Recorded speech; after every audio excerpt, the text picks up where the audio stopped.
നമസ്കാരം. നമ്മൾ മറ്റു വാർത്തകൾക്കിടയിൽ നമ്മുടെ പ്രധാനപ്പെട്ട വിഷയം മെത്തനോൾ കുറച്ച് ദിവസം വഴിമാറിപ്പോയി.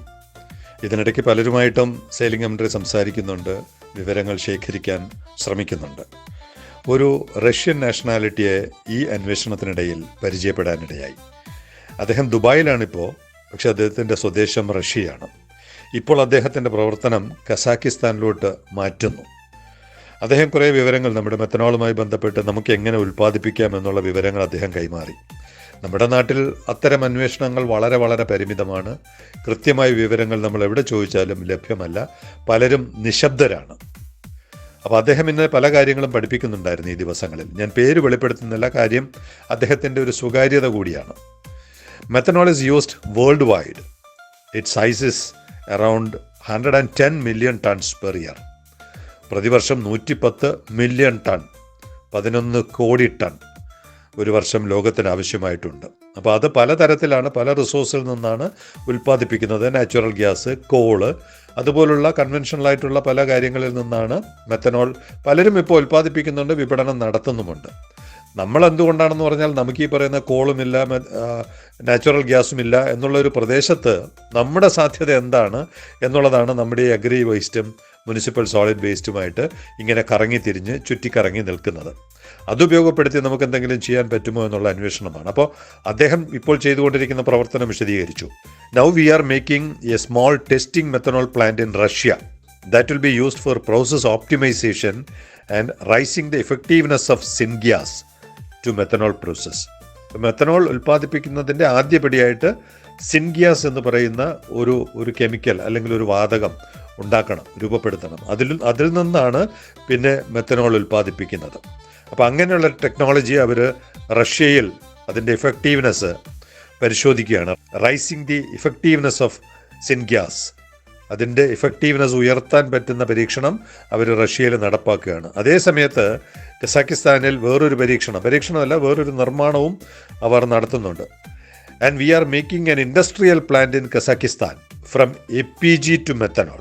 LPG എന്ന് പറയുന്നത് അസോസിയേറ്റഡ് പെട്രോളിയം ഗ്യാസ് എന്നാണ്. പെട്രോൾ ഉൽപ്പാദിപ്പിക്കുന്നതിൻ്റെ ഇടയിൽ ലഭിക്കുന്ന ഗ്യാസാണ് അസോസിയേറ്റഡ് പെട്രോളിയം ഗ്യാസ് അഥവാ LPG to methanol. Startup in 2025. അടുത്ത വർഷം പ്രവർത്തനം ആരംഭിക്കുന്ന തരത്തിൽ ഒരു കമേഴ്ഷ്യൽ ഇൻഡസ്ട്രിയൽ പ്ലാന്റാണ് കസാക്കിസ്ഥാനിൽ അവർ നിർമ്മിക്കുന്നത്. ഇതിനിടയ്ക്ക് നമ്മുടെ റിക്വയർമെൻറ്റ് പല കാര്യങ്ങളും വരുമ്പോൾ കേരളത്തിൽ ഈ വേസ്റ്റിൽ നിന്ന് എങ്ങനെ ചെയ്യാം എന്നുള്ള കാര്യത്തിനും അദ്ദേഹം ഇടയ്ക്ക് മറുപടി തരാറുണ്ട്. V have the methanol plant. അപ്പോൾ അവർക്ക് മെത്തനോൾ ഉൽപ്പാദിപ്പിക്കുന്ന പ്ലാന്റ് ഉണ്ട്, പക്ഷേ അതിന് മുൻപായിട്ട് വേണ്ടി വരുന്ന സിൻഗ്യാസ് പ്രൊഡക്ഷൻ ഉണ്ട്, അത് അവർക്കില്ല. അപ്പോൾ 2 കമ്പോണൻ്റാണ് ഇതിനകത്ത് വരുന്നത്. ഒന്ന് മെത്തനോൾ പ്രൊഡക്ഷനും 2 സിൻഗ്യാസും. അതിന് അദ്ദേഹം മറുപടി തരുന്നത് ഇങ്ങനെയാണ്: we have the methanol plant for converting syngas in to methanol. അടുത്തത് വേസ്റ്റ് ഗ്യാസിഫിക്കേഷൻ. നമ്മുടെ വേസ്റ്റ് ആണല്ലോ, waste gasification in to syngas. അപ്പോൾ ആദ്യം സിൻഗ്യാസ് ഉണ്ടാക്കണം. അതെവിടെ നിന്നുണ്ടാക്കണം? വേസ്റ്റിൽ നിന്നുണ്ടാക്കണം. Waste gasification in to syngas you can find from different gasification producers. അപ്പോൾ അതിന് ലോകത്ത് തന്നെ ധാരാളം കമ്പനികളുണ്ട്. ഈ ഗ്യാസിഫിക്കേഷൻ, വേസ്റ്റിൽ നിന്ന് സിൻഗ്യാസ് ഉണ്ടാക്കുന്ന ആളുകൾ ധാരാളമുണ്ട്. അങ്ങനെ ആരെങ്കിലും നമ്മൾ കണ്ടുപിടിക്കണം. അങ്ങനെ സിൻഗ്യാസ് ഉണ്ടാക്കി കഴിഞ്ഞാൽ സിൻഗ്യാസിൽ നിന്ന് മെത്തനോൾ ഉണ്ടാക്കുന്ന ടെക്നോളജി എൻ്റെ ഈ റഷ്യൻ സുഹൃത്തിനുണ്ട്. 2 contractors can make everything for you. 2 കോൺട്രാക്ടർമാരെ നിങ്ങൾ കണ്ടുപിടിച്ചാൽ ഇതെല്ലാം ചെയ്യാൻ പറ്റും, മെത്തനോൾ ഉൽപ്പാദിപ്പിക്കാൻ പറ്റും. ആരാണ്? ഒന്ന് ഗ്യാസിഫിക്കേറ്റർ പ്രൊഡ്യൂസർ എന്ന് പറഞ്ഞാൽ സിൻഗ്യാസ്, വേസ്റ്റിൽ നിന്ന് സിൻഗ്യാസ് ഉൽപ്പാദിപ്പിക്കാൻ കഴിയുന്ന ഗ്യാസിഫിക്കേറ്റർ പ്രൊഡ്യൂസർ. അങ്ങനെ ഒരു കമ്പനിയെ കണ്ടുപിടിച്ചാൽ അവർ ആ പ്രോസസ്സ് ചെയ്യും, അവർ സിൻഗ്യാസ് പ്രൊഡ്യൂസ് ചെയ്ത് തരും. രണ്ടാമത്തത് മെത്തനോൾ പ്ലാന്റ് പ്രൊഡ്യൂസർ. ആ സിൻഗ്യാസിൽ നിന്ന് മെത്തനോൾ ഉൽപ്പാദിപ്പിക്കുന്ന കമ്പനി, അത് ഈ സുഹൃത്തിൻ്റെ കമ്പനി അത് ചെയ്തു തരും. അപ്പോൾ ലോകത്ത് ഇത് ലഭ്യമാണ്, ഇന്ത്യക്ക് പുറത്ത് ലഭ്യമാണ്, ദുബായിൽ ലഭ്യമാണ്, തൊട്ടടുത്ത ചബഹാർ പോർട്ട് വഴി കസാക്കിസ്ഥാനിലോട്ട് പോകുന്ന വഴിക്ക് ഇത് ലഭ്യമാണ്. ഇത് ചെയ്യാനുള്ള ഒരു രാഷ്ട്രീയ ഇച്ഛാശക്തി, പൊളിറ്റിക്കൽ വിൽ 4-ാം തീയതി കഴിഞ്ഞ് ചിലപ്പോൾ അത് ഉണ്ടാകുമായിരിക്കും. ഇന്നത്തെ സെയിലിംഗ് കമൻട്രിയിൽ 2 വെസലുകളാണ് ട്രാക്ക് ചെയ്യാൻ ശ്രമിച്ചത്. വിഴിഞ്ഞത്ത് ഇനി എന്ത് സംഭവിക്കുന്നു എന്നാണല്ലോ നമുക്ക് എല്ലാവർക്കും അറിയേണ്ടത്. വേറെ ഏതെങ്കിലും ട്രയലിന് വല്ല കപ്പലുകളും വരുന്നുണ്ടോ, മറ്റെന്തെങ്കിലും ആക്ടിവിറ്റിക്ക് ടഗ്ഗുകൾ വരുന്നുണ്ടോ, ബാർജുകൾ വരുന്നുണ്ടോ, അങ്ങനെ അന്വേഷിക്കുമ്പോൾ ഈ എക്സ്പെക്റ്റഡ് അറൈവൽസ് എന്നുള്ള ആ സെഗ്മെൻറ്റ് നമ്മൾ പരിശോധിക്കുമ്പോഴാണ് ഇവിടെ വരാൻ സാധ്യതയുള്ള കപ്പലുകളുടെ വിവരം നമുക്ക് ലഭിക്കുന്നത്. ലോകത്തിലെ തന്നെ ഏറ്റവും ലീഡിംഗ് ആയിട്ടുള്ള സൈറ്റുകളാണ് നമ്മൾ പരിശോധിക്കുന്നത്. അപ്പോൾ അതിനകത്ത് 2 കപ്പലുകളാണ് വിഴിഞ്ഞത്ത് വരുമെന്ന് കാണിക്കുന്നത്.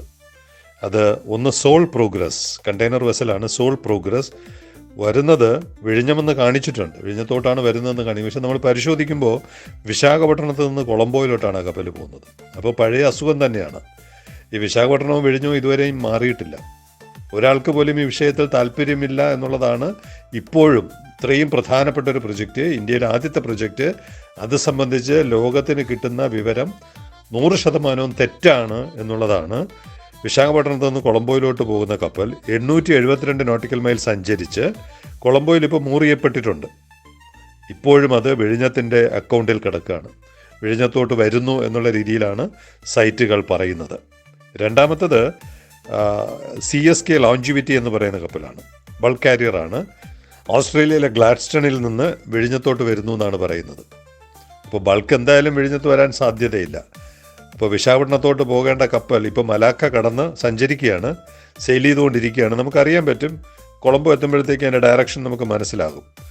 അപ്പോൾ ഇത്തരം തെറ്റായ വിവരങ്ങൾ മാറ്റാൻ ഒരാൾക്ക് പോലും ഇവിടെ താല്പര്യമില്ല. ഇതാരാണ് ചെയ്യേണ്ടത്?